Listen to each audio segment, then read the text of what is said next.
Olá, bem-vindos ao Cimesp no podcast, mais um episódio neste canal de conexão com a indústria.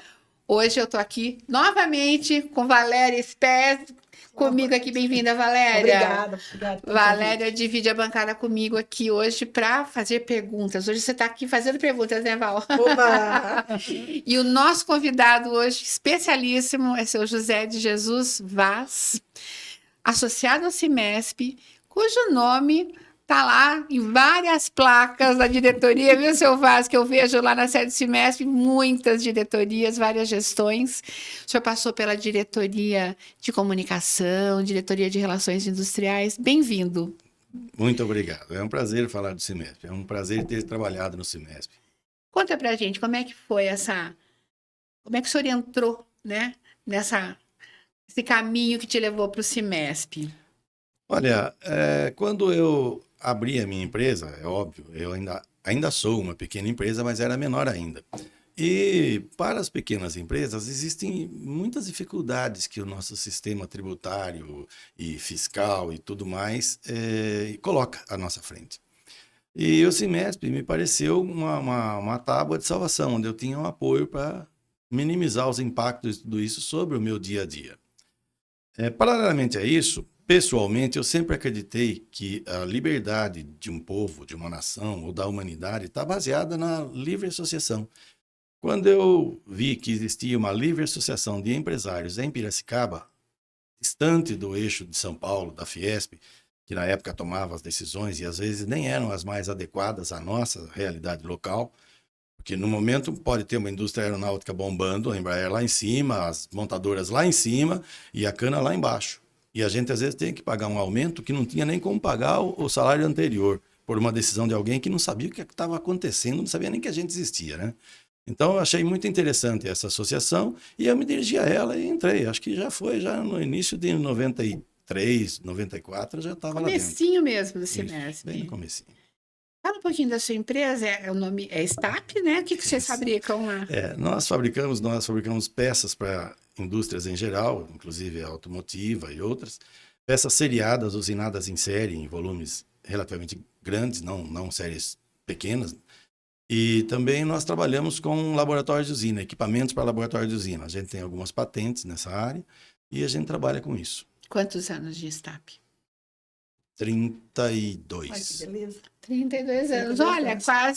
quase como a idade do Cimesp, né, Quase. Valéria? Não, É. na verdade, 33. a empresa foi fundada em dezembro de 1991. Olha só, O uns Cimesp, meses depois. alguns meses depois do O Cimesp. Cimesp é de julho, né? Exatamente. Julho. Olha que E interessante. como que o senhor entrou na gestão ali do Cimesp, seu Vaz? Olha, como eu disse a vocês, eu já achei interessante a ideia. Depois, lá dentro, eu achei uma pessoa, o Marinho Mantoni, que tinha sido meu colega de escola, e isso, obviamente, facilitou bastante. Eu já conheci alguém lá dentro, e aí fui conhecendo outros, e isso me levou lá. Agora, quando houve a promulgação da primeira convenção coletiva, 95, Isso. né? Se não me engano, me ajudem se eu É isso falhar. mesmo. Eu vi algumas coisas que poderiam ser melhoradas. Embora, devo ressaltar que já de começo, o que eu vi durante as negociações, que eu frequentava as reuniões e sempre fui meio firme nas coisas, né? Frequentava e vi que, na verdade, a convenção saiu, ao que me pareceu, boa por os dois lados. Foi a partir dela que se firmou a negociação em Piracicaba. E ao sair boa para os dois lados, eu vi que o futuro do Cimesp seria grande, uma vez que se houvesse a adesão e o apoio da classe trabalhadora, que vivia o mesmo drama que a gente vivia, com altos e baixos aqui e ali, naquela época com a indústria sucroalcooleira, que era a base da nossa economia industrial, isso podia dar samba. Mas, ao mesmo tempo, crítico que sou, eu também vi alguns detalhes que poderiam ser mudados. Muito bem.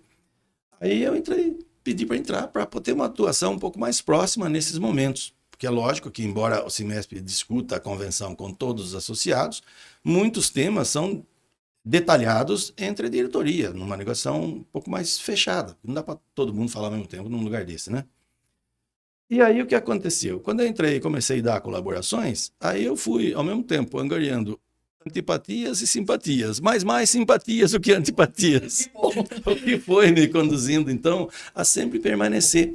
E foi essa a forma, esse é o motivo de eu ter ficado tanto tempo lá. Foram 20 anos, é bastante tempo, né? Poxa. E aí no ano seguinte, ou posterior que eu entrei, em 96, teve a segunda convenção coletiva, que, aliás, eu gostaria de deixar isso bem claro, porque foi realmente uma situação que eu até hoje tenho guardada na minha memória, que é uma coisa muito, muito grande para mim.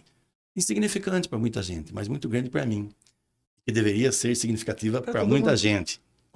Na verdade, só que eles nem sabem. Eu ainda não vi, desde aquela época, desde 96, acho que foi em 96 mesmo que isso aconteceu, quando já havia a lei da micro e pequena empresa. A nossa convenção é a única que eu conheço no país que tem o tratamento diferenciado para micro e pequena empresa. Nenhuma outra tem. E isso é um requisito legal. Está na lei que elas devem ser tratadas de forma diferente. E foi aqui, foi com a colaboração do Sindicato dos Trabalhadores que isso foi compreendido e entendido.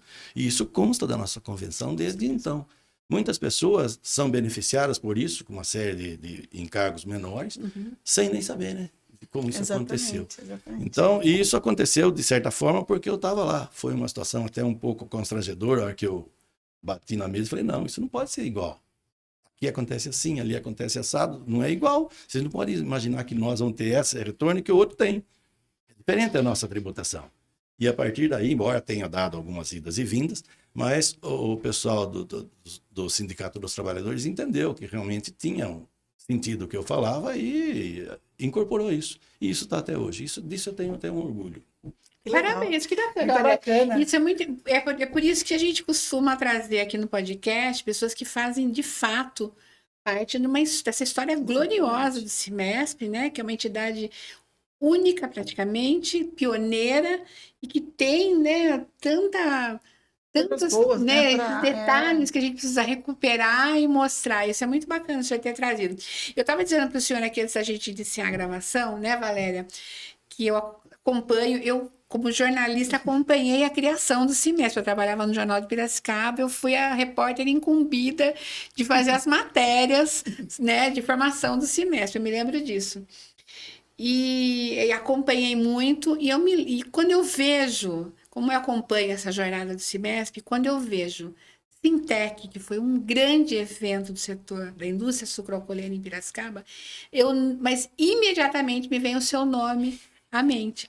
Eu queria que o senhor contasse um pouco como é que o senhor Vaz entrou nessa do Sintec, porque realmente foram quantas edições do Sintec em Piracicaba? Foram 10 edições. 10 edições.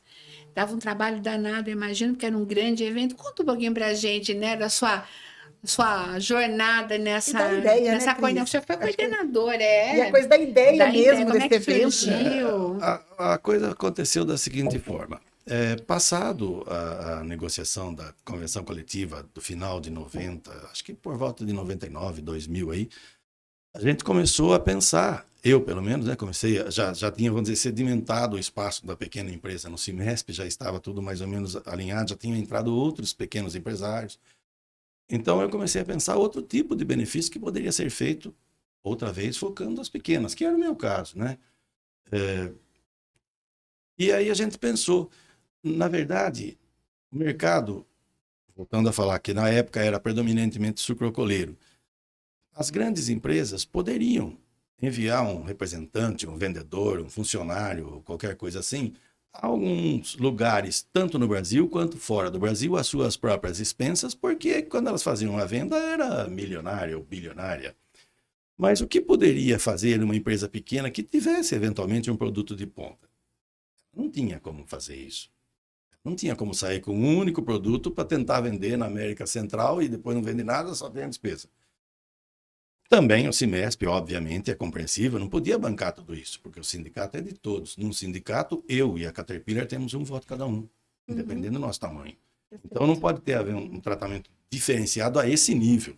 Se diferencia um pouco, ótimo, olha, nós vamos fazer um curso, o curso custa R$1.000, a pequena vai pagar 500, 600, você vai pagar os 1.000. Tudo bem, mas não pode zero, né? Então, não é justo isso, né? O que não é justo não pode ser feito.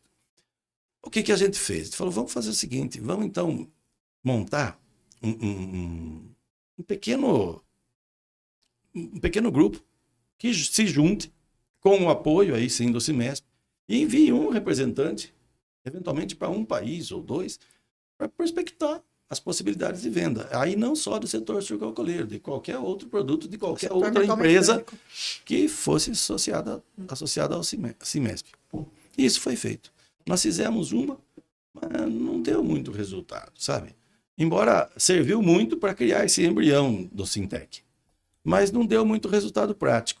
E por quê? Porque, na verdade, uma pessoa não tem tempo de ir em tantos lugares, como foi, acho que foram umas 10 empresas nesse primeiro grupo, ela não consegue dar atenção para as 10. Uhum. Você tem que marcar, a pessoa hoje não recebe amanhã, daí a outra recebe depois de amanhã. Então, como é que faz, né? Não deu muito certo.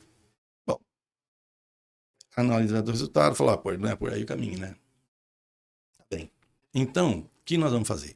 Então, vamos fazer o seguinte, se uma pessoa não consegue ir em 10 lugares diferentes, vai custar muito dinheiro, vamos trazer 10 compradores de lá de fora aqui e vamos fazer um salão. A ideia era um salãozinho de mais ou menos 10 por 20, auditório do Cimesp no máximo, com mesinhas, certo? O nome da empresa, o produtinho dela ali, ou o desenho, se o produto fosse grande, ou coisa que o vale. E essas pessoas seriam trazidas, incentivadas, não sei, nem chegamos a fazer, na verdade, isso aí. Não me lembro se nós iríamos pagar estadia ou passagem e estadia, alguma coisa ia fazer para que trouxesse essas empresas que eram alvo e interesse, que aí, outra vez, vamos falar aqui, que eu falo sempre de pequeno, tem que falar, as grandes, como a Didine e outras do setor, indicavam para a gente quais eram as usinas que teriam potencial de compra para vir, as pessoas, e então a gente pretendia trazer essas pessoas. Só que a hora que a gente abriu isso para os associados, não cabia mais no nosso auditório, não cabia mais no salão do engenho, virou aquilo que vocês viram na primeira edição. Numa primeira edição, a gente ocupou ali 2, 3 galpões do engenho, o que era para ser um negocinho assim. Bacana. Aí a gente trouxe algumas pessoas de fora, e dali para frente é a história, né? Eu me lembro até que na época, acho que o Machado era o prefeito, né? Exatamente. Aliás, é bom que se destaque isso. História tem que fazer registros importantes. O primeiro que eu gostaria de fazer, como eu já disse, em relação ao Marinho, que era o presidente da época que eu contratei o Cimesp, é o próprio prefeito nosso, Luciano. O Luciano é fundador e primeiro presidente do Cimesp. E Valtinho, italiano que a gente chama, né? Também foram eles 3 que, tomando um chopp na barceria, saíram com a ideia. Estava em lugar bom, né, certo? seu Vaz? Então, ou seja, são 3 pessoas mais ou menos da minha faixa etária que eu conhecia e foi aí que eu acabei entrando no bloco. Que bacana. Mas o Luciano fez esse trabalho de fundar, aí entrou o Tarcísio, a Didine, aí as coisas também se precipitaram e tudo, graças a Deus, muito bem. Mas, voltando lá, o primeiro Sintec foi feito sob o mandato do Machado, Zé Machado. Aí é uma série de curiosidades que a gente pode falar. O Zé Machado é PT. Empresário, via de regra, não tem muita afinidade, vamos dizer assim. Mas também nós nunca tivemos desafinidade, se é que existe essa palavra, né? Rejeição. Rejeição. Nós trabalhamos juntos muitas vezes, em muitos campos, fizemos muitas coisas com a PT, muitas coisas mesmo. Assim como fizemos depois com Barjas, fizemos com todos os prefeitos, com o Gabriel, e viemos fazendo, estamos fazendo com o Luciano. Mas a particularidade... Desculpa, porque acima de nós tem uma cidade, tem um movimento, né, seu Vaz? Quando uma pessoa não é capaz de discernir entre o seu próprio bem e o bem da comunidade, é melhor que ela não tenha poder. Não é, obviamente. Nem projeção e nem se dê para ela espaço. Perfeito. Aliás, de falar em espaço, deixa eu fazer uma outra correção bastante justa. Eu gostaria de registrar que quando eu entrei na diretoria do Cimesp, eu não sei dizer quem, mas algum dos grandes acabou saindo para me dar o lugar. Isso tem que ser levado em conta.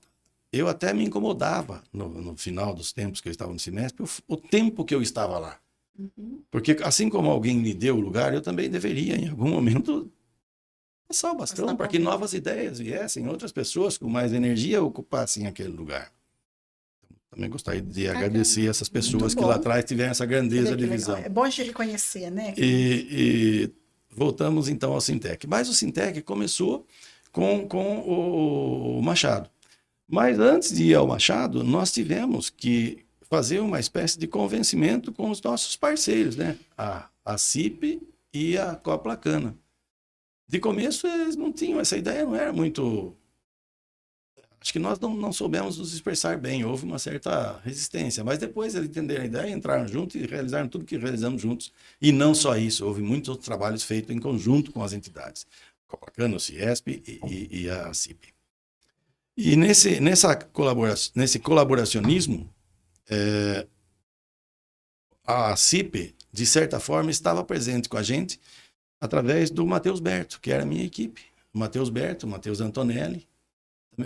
O embrião foi esses dois meninos aí. Eles é que tinham a força, o conhecimento, a inteligência. Eu, na verdade, a única coisa que eu ajudei, vamos dizer assim, o Sintec, além do trabalho árduo de fazer o trabalho em si, é o conhecimento. Foi uma coincidência de fatores. Eu estava na idade certa, no lugar certo, na hora certa. O clima para o álcool melhorou muito, foi a época de lançamento do carro Flex. Então, tudo contribuiu. Então, não foi o Zé Vai, teve nenhuma ideia. O Zé Vai não fez nada demais. Mas uma conjuntura favorável, tem alguém que pegue firme para fazer a coisa acontecer. Precisava sim. E voltando ao caso do Machado, para comentar algumas particularidades, coisas que talvez nem todo mundo saiba ainda, né? É óbvio que de começo já houve aquele estranhamento, depois, não, vamos trabalhar. Gentilmente eles cederam para a gente o engenho, porque nós não tínhamos mais espaço. Fui lá e falei, escuta, não tem espaço para fazer isso. E nós pensamos no engenho, porque tematicamente nem existe um lugar em Piracicaba melhor que o engenho, para esse tipo de mostra. Porque eu falava isso durante as entrevistas do Sintec e volto a falar. Uma parte do sucesso daqueles eventos foram que todas as pessoas que vieram a eles de outras cidades e até de outros países tinham lembranças do engenho.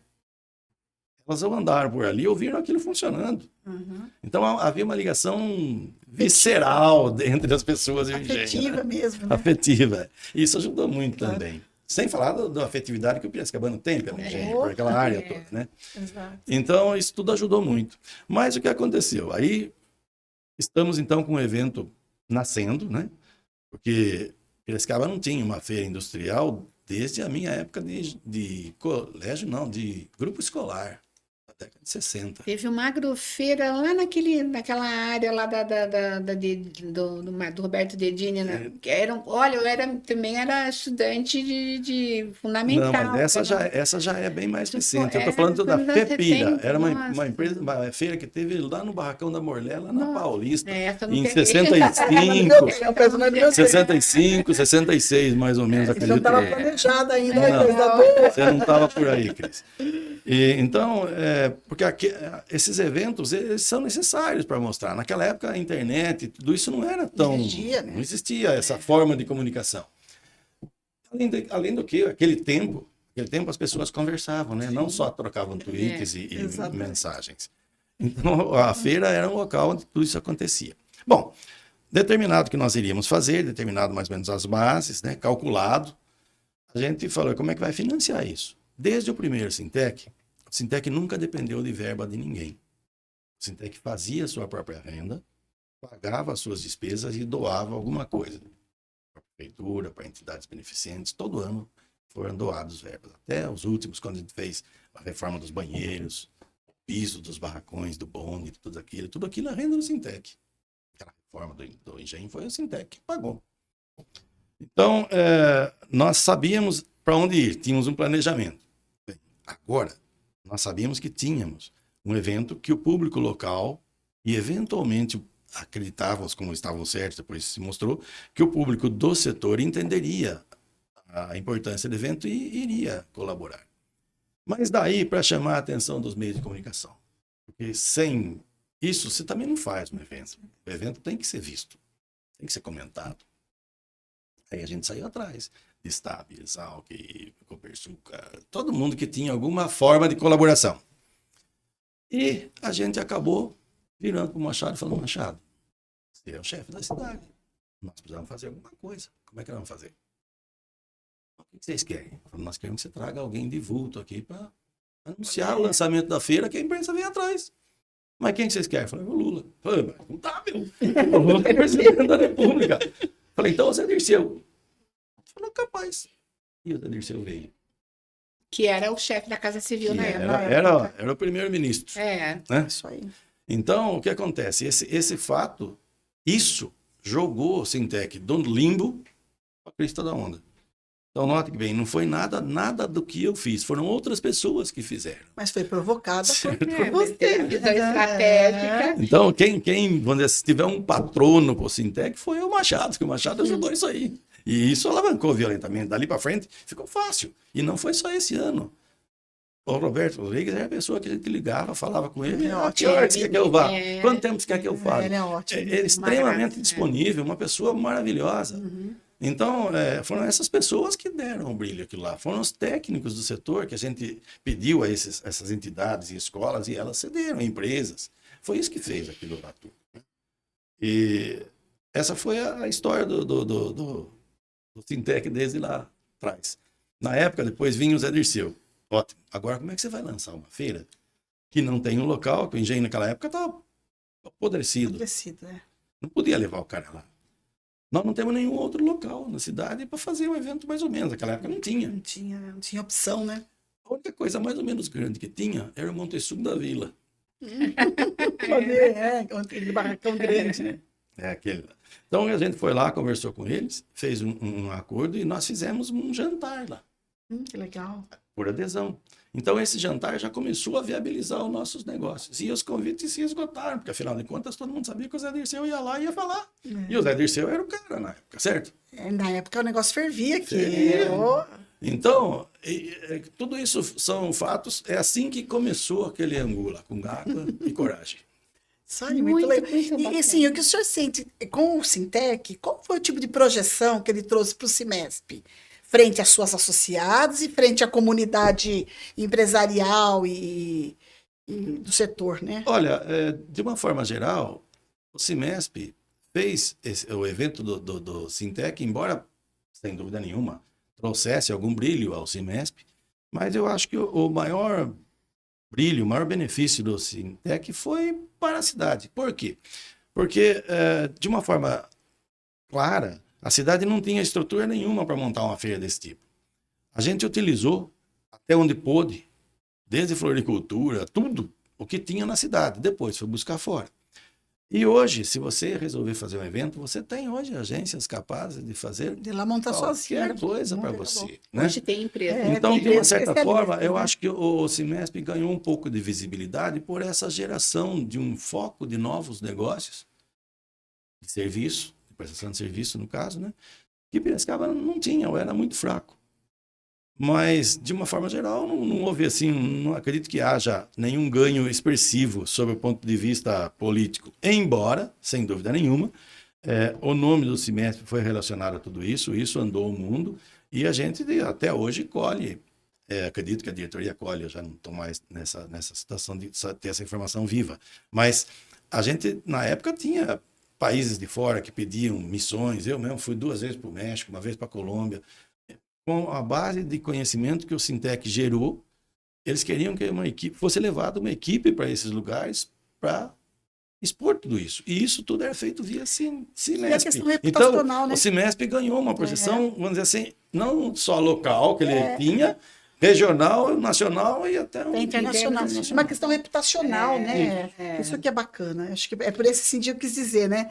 Que o Sintec, de alguma forma, para todas as entidades que estavam envolvidas naquela ocasião, todas. Cimesp, a CIP, Ciesp, a Coplacana, né? Todas elas envolvidas tiveram, de uma certa forma, uma projeção de reputacional, Lógico, né? Eu acredito que, a menos que eu não saiba, mas existiram poucos eventos, se é que existiram, do tamanho do Sintec, que essas outras entidades tivessem feito, com exceção da Coplacana, que tem uma feira regular, já normal e grande dela.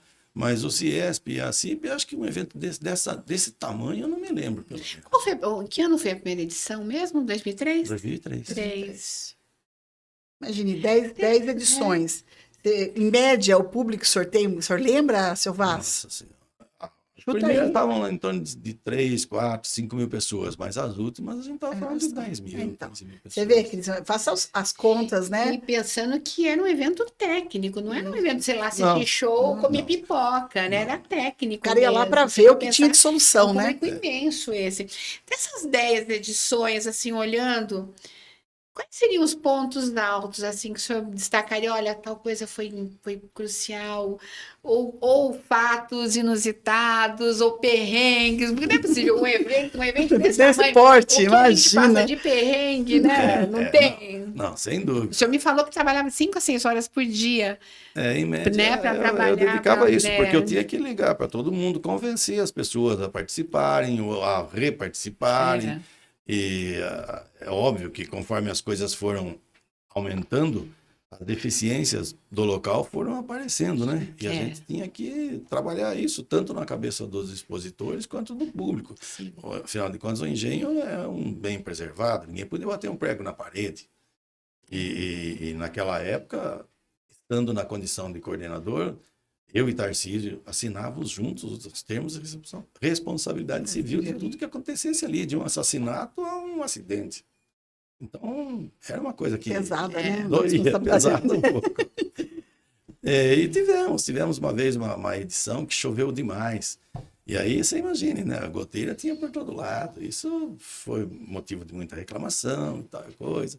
Foi a partir dessa edição que a gente começou a consertar o engenho, em vez de fazer o que a gente fazia, que na primeira edição a gente acho que doou para o reciclador solidário, por sugestão da CIP, se não me engano, inclusive, uma máquina de moer o plástico para eles adequarem o produto a uma venda com maior valor, agregando valor ao produto deles, não só vender sucata de plástico, vender um plástico já moído. Então nós demos um tempo nessas coisas com a benemerência, vamos dizer assim, e passamos a investir no engenho. E aí foram aí alguns anos fazendo tudo isso. E que não deixa de ser uma coisa positiva para a comunidade, né? Ficou Porque a partir do momento que cidade, você tem lá um engenho bem arrumado e tudo mais, você também traz um benefício, né? É um retorno para a comunidade, porque a gente recebeu aquilo graciosamente e, portanto, a gente devia alguma coisa. Isso sem falar que todo ano a renda dos estacionamentos eram dirigidas aí sim às entidades beneficentes. Isso a gente nunca abriu mão. Nunca abriu mão. Mas a renda que sobrava da parte da feira, a gente fazia alguma melhoria no Que legal, muito bom. E ainda sobrou um dinheirinho que foi embora na última edição, não sei onde foi parar, acho que foi no APLA. Foi no APLA. Tá lá, agora sim. que fim lá deu, o que estão fazendo, já não tem mais. Não é essa noção. Muito bom, olha, tem muita história. A história do Sintec, realmente. E esse Sintec a gente ouve até hoje, né? Da importância que ele teve, a maneira como ele foi conduzido positivamente. Então, Tudo é bacana é cíclico, acho que na vida tudo é cíclico, nada é permanente, foram 10 edições. O senhor acha que Piracicaba estaria preparada para ter novamente alguma coisa nessa linha?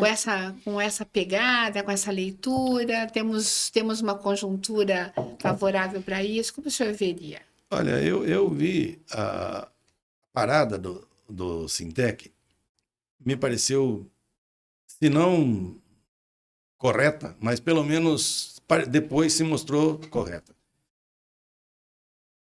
De lá para cá, o modo de se comunicar e de vender produtos mudou muito. Né? Dificilmente eu acredito que alguém vai investir o valor que investiria naquelas épocas numa feira hoje em dia. A gente tem visto, você pode ver, por exemplo, a FenaSucro já não é mais o que era. Certo? E por quê? Porque hoje existem outras formas de você atingir o cliente, de você sensibilizar o cliente. Então eu creio que no ambiente de negócios de hoje, com realidade virtual e tudo mais, os custos e os riscos que envolvem deslocar equipamentos e pessoas para uma situação desse tipo se tornam um pouco altos.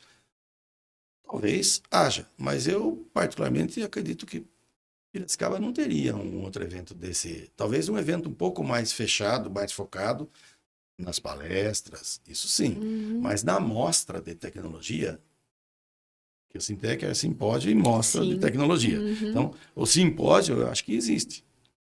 Aliás, existem vários simpósios hoje chamados Sintec, né? A Unicamp se apossou do nome de um monte. Embora tenha a marca registrada, parece que ela se apossou. Mas isso já não é mais problema meu também.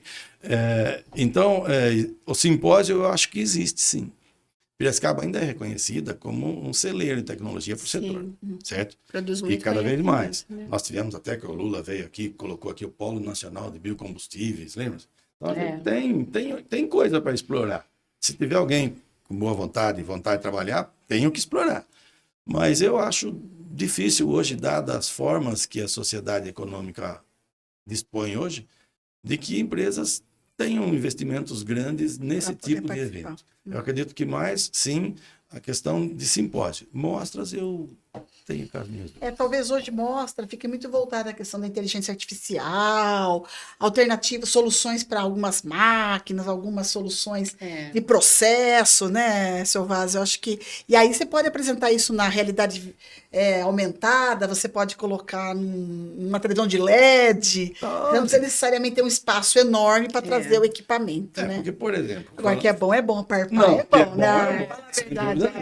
Hoje se fala muito em eventos de relacionamento, talvez não com toda essa despesa, como você disse, de deslocamento de máquinas, mas num outro formato, o relacionamento ainda ele é uma coisa insubstituível, né? Infelizmente, as pessoas ainda não têm uma noção clara disso. Vão sentir daqui a pouco, quando cada uma não tiver com quem conversar mais, né? Mas, de qualquer forma, o relacionamento é a coisa que mais moveu o Syntec. É a alma do negócio. É isso que ele foi. Porque todas aquelas tecnologias estariam disponíveis para qualquer um que quisesse ver. Nenhuma empresa iria assegurar um cliente de não ver alguma coisa. Não precisava ir lá. Mas lá era o lugar dele via, ele via do concorrente, o concorrente via dele, eles discutiam os prós e os contras. Conversava, batia papo, trocava conhecimento. Porque eu acho que nesse ramo, Cris, não sei se o senhor vai concordar, mas esse ramo, quanto mais um conversa com o outro, aquilo que ele vivenciou, que ele sofreu ou que ele ganhou, né, de benefício, ele passa para o outro e bate papo. Eu acho que isso aí é um nível de conhecimento fantástico, né? Não é aprendizado, é conhecimento mesmo. Mas isso é aprendizado. Porque, olhe bem, vamos tentar, fazendo parêntese no assunto Syntec, né? O ser humano só consegue evoluir quando ele aprende. Quando ele estuda, quando ele se reúne e sai uma solução democraticamente aceita por todos, pela qual todos trabalham. Da mesma forma, mesmo que seja um negócio, se tiverem dois concorrentes fazendo as coisas de modo diferente, se eles se alinharem, aquela coisa pode ser feita com a colaboração dos dois de modo melhor ainda. Melhor ainda. Um ajuda, traz conhecimento, cada um, né? Então, a proximidade e a conversa, o reconhecimento de que o outro pode ter uma capacidade tão boa ou melhor que a sua, isso é que evolui os dois. Perfeito. Mas enquanto as pessoas... Que hoje em dia, cada vez mais as pessoas estão olhando para baixo, em vez de olhar para frente. Estão se fechando no casulo. Para baixo e para o próprio umbigo, né? É isso aí, muito bom. Olha, foi uma alegria receber aqui. Uma delícia. Obrigada por ter atendido o nosso convite. Sei que a senhora é uma pessoa ocupada. Dar importância para a minha história. E o que é mais importante, né, Cris? Eu acho que é resgatar essa história do CIMESP, sabe? Ela não pode se perder. Você fala, mas tem papel, mas, viu, papel a gente acaba perdendo, né? O vídeo fica gravado. Nessa hora a tecnologia é boa. Nada como um protagonista para contar, né? Sem dúvida. Muito obrigada. O senhor por estar aqui com a gente. Eu que agradeço. E Valéria, obrigada. Eu que agradeço, Cris, ter me convidado. Eu adoro bater papo. Eu gosto de ter alguém do meu lado aqui, porque fica mais interativo, fica mais... Eu que agradeço. Mais alguém com a qualidade da Valéria. Olha, gente, o Semestre no Podcast fica aqui. E eu espero você no próximo episódio. Obrigada.